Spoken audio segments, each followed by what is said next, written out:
আসসালামু আলাইকুম। তো এখন আমরা সি প্রোগ্রামের বিভিন্ন ফিচার নিয়ে আলোচনা করব। তো আমরা অনেকেই জানি যে সি কে বলা হয় mother of all programming languages. কারণ হাই লেভেল সকল প্রোগ্রামিং ল্যাঙ্গুয়েজের যে বেসিক ফিচার এগুলো কিন্তু সি থেকেই নেওয়া।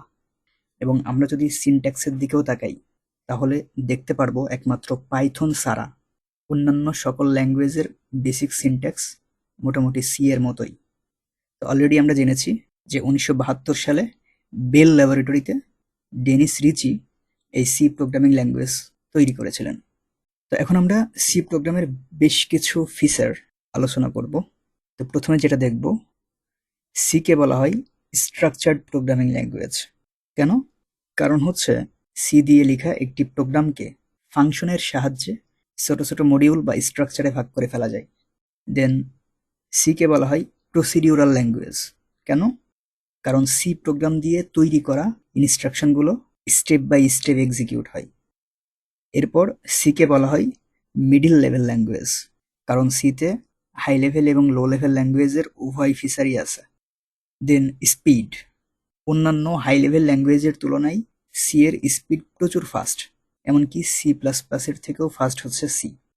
দেন সি হচ্ছে প্ল্যাটফর্ম ডিপেন্ডেন্ট, অর্থাৎ উইন্ডোজ অপারেটিং সিস্টেমে তৈরি করা কোনো একটি সি প্রোগ্রাম এটি অন্য অপারেটিং সিস্টেম যেমন লিনাক্স বা ম্যাক এগুলোতে চলবে না।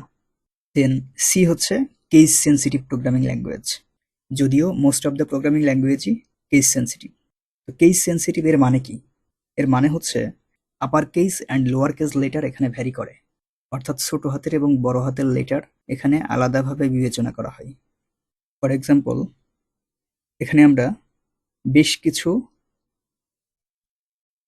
ওয়ার্ড দেখতে পাচ্ছি। ৫টা ওয়ার্ড আমরা এখানে দেখতে পাচ্ছি এবং ৫টাই হ্যালো, বাট প্রোগ্রামের কাছে এরা প্রত্যেকেই আলাদা। বুঝা গেছে?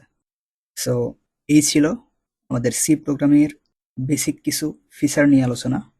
এই লেকচার আমরা এখানেই শেষ করছি। আল্লাহ হাফেজ।